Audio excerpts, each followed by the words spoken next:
Oh wow, the responsibility of an ESG team is phenomenally different.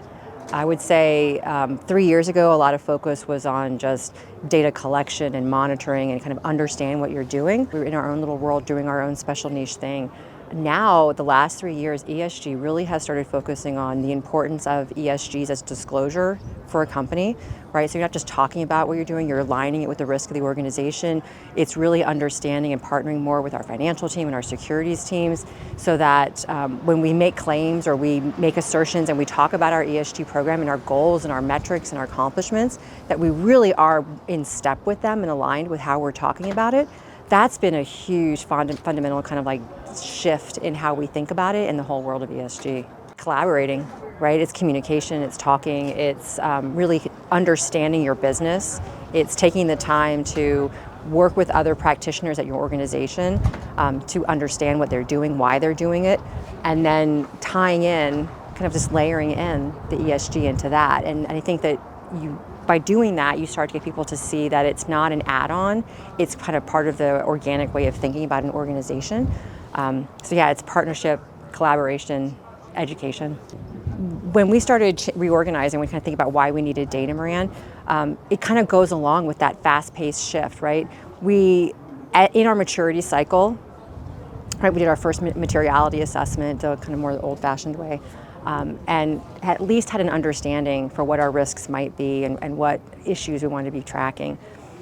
And there's so many, right? I mean, just in the universe of topical issues, there's so many.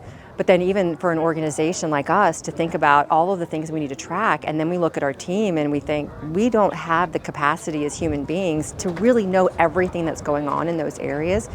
And so when we were introduced to Datamaran, it was like, okay, here's a platform that can really support that data collection and the analysis so that we can sit there and understand what is our platform, like what are our issues, and we can focus, right?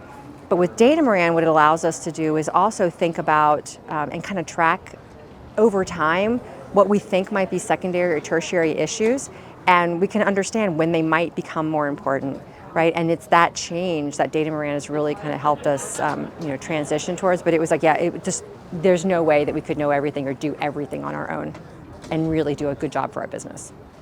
Yeah, in terms of like putting outputs in front of other internal leaders, one of the things that we found particularly helpful is where we can compare ourselves to our competitors and really understanding, it's part of a bigger analysis, to be honest, but it's kind of that data set to say, okay, if we're thinking that we might want to increase disclosure in a particular area, Datamaran also helps us understand kind of industry trend. Where are we going as an industry in that disclosure? Are we midline? Are we kind of pulling the industry with us?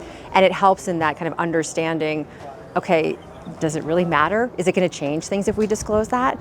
Are we a laggard? Do we need to catch up? And it really helps us kind of see that picture very quickly. And then it helps us kind of dig into, okay, if we are going to do that disclosure, are we going to make that improvement? What does that actually mean, right? It helps us, we're able to very quickly dig in and see, okay, if we're going to increase our disclosure in this area, what do those disclosures actually look like? And what does a good disclosure look like in that area? And then we kind of get into the, can we get there? Or how do we get there? I think if you're not in tune with what your stakeholders or your competitors are doing, you're really going to fall behind, right? You're going to fall behind in your competitive posture.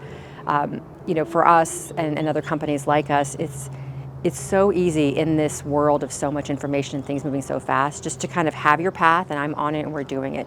And when you do that and you're not kind of stepping back and looking at the full landscape, you really do run the risk of getting caught off guard by something, which is none of us want to do, whether it's from a business competitive perspective or a PR or marketing perspective. And so it's really like you really have to not look at it in time, but it's that movement over time. Yeah, ownership has definitely transitioned. We have a very strong governance structure, and with the intent of embedding responsibility and accountability throughout the enterprise. Yeah, Datamaran has definitely helped us with the prioritization and kind of figuring out what do we need to do over the long term. It's using the information that we had from Datamaran that we started to track out, our 2-3 year disclosures plan, right? And so that's been tremendously helpful for us to kind of say, okay, what is the top priority thing that we're missing? And maybe the low-hanging fruit, but not really, but like kind of the lowest hanging fruit. And then, we have the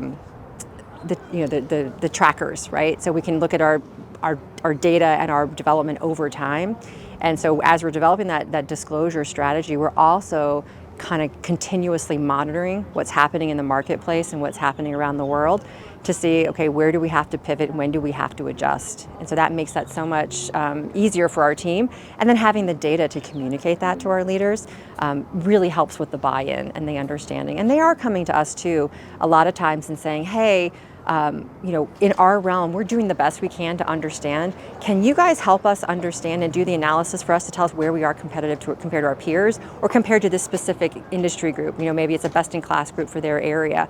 And so we're able to really quickly kind of do a analysis set for them and share it with them. And then they're like, oh, great, thanks. This is exactly what we needed to know, where we have to focus our program and where I can differentiate from my leadership, where my solution is going to be more impactful from something else that they've heard. We're definitely more comfortable answering the questions about where do we stand, what are our risk areas, 100%. I don't think that 5 years ago, if somebody from our talent acquisition or our DE&I team asked me, it would probably have taken me weeks to kind of dig in and figure out who do I have to look at, reading through all of their reports, finding out the data sets myself and putting my own spreadsheets together. It would have been a long-term analysis, whereas now I can do it probably in a half an hour with interruptions and get it back to them pretty quickly.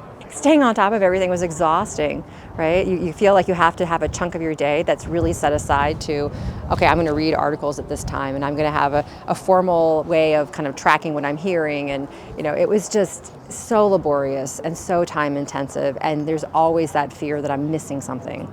Yeah, the team is really looking at using the inputs from Datamaran to systematize how we share the business intelligence with our leaders. One of the things we have in our priorities for this next fiscal year for us is really being able to take all those business insights and putting them into standard dashboards and business communications for various leaders where we can actually pretty quickly and easily give them specific to their needs and their role in the organization, an update on overall where we stand relative to ESG, but then specifically where their program stands. I think, if you don't want to manage it internally, you want to have the tool, you're pretty much going to be having to pay somebody else to do all of this for you, right? You're going to have somebody that's keeping up to date with it and that's kind of regularly feeding you the information.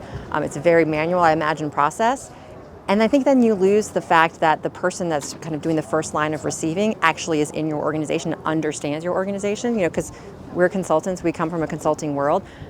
We only can understand so much about what the client organization is, right? And so that's where you miss some nuanced touches if you're kind of outsourcing it and having somebody just tell you what you need to do. And I think that there's a trust factor that would be missing there. I do think it's definitely an advantage that we can own it internally.